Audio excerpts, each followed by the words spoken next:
Xitoyda nopusning ko'payish nisbati 60 yildan buyongi eng tuvan chekka tushdi. Nopusning qeyrilishi zo'r bir ijtimoiy kriz sifatida o'tirg'a chiqishga boshladi. Ma'lum bo'lishicha, Xitoyda o'tgan yili tug'ilish nisbati har 1000 odamda 7,52 bo'lib, Xitoy Kompartiyasi hokimiyat tiklagandan buyongi eng tuvan saviya ekan.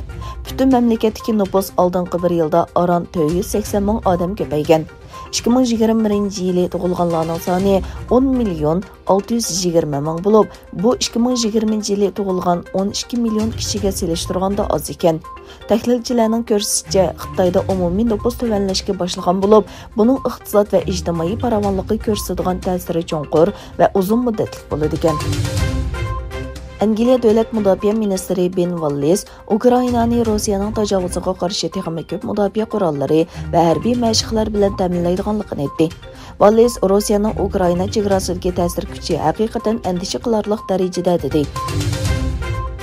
Hindiston vaqt gezitining davlat mudofaa amaldorlarini asos qilgan xabariga qaraganda, Hindistonning Rossiyadan setib olgan S-400 havo boshqarilgan bombadan mudofaalash sistemasining birinchi qismini aprelda qo'zg'atilgan. Xabarda aytilishicha, bu sistemaning 5 bo'lagining hammasi Xitoyning tahdidiga qarshi ikki davlat chegarasiga o'rnashtirilgan bo'lib, qolgan 4 bo'lagi 2023-yili qo'zg'atilgan.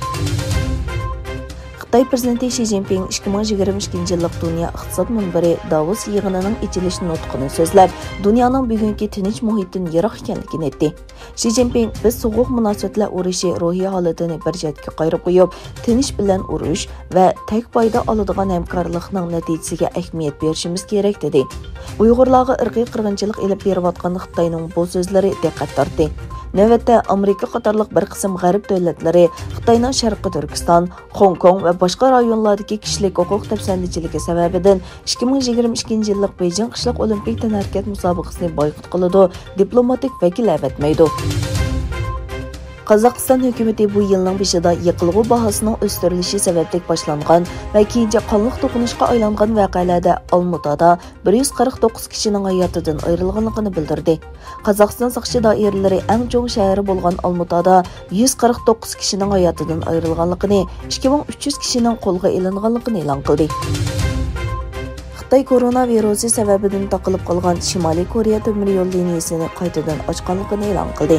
Tashqi ishlar ministrligining bayonotchisi Zhao Lijian Xitoyning Liaoning o'lkasi Dandong shahri bilan Shimoliy Koreyaning Pyongan o'lkasining Sunoyju shahrini Yaolu daryosi orqali tutashtiradigan temir yo'lda yuk poyezdi safarining asliga keladiganligini aytdi.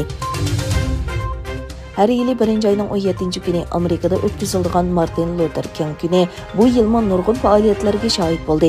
Amerikadagi oldingi qatordagi kishilik huquq faoliyatchisi Martin Luther King uchun poytaxt Washington va New York boshchiligida Amerika miqyosida xotirlash faoliyatlari o'tkazildi.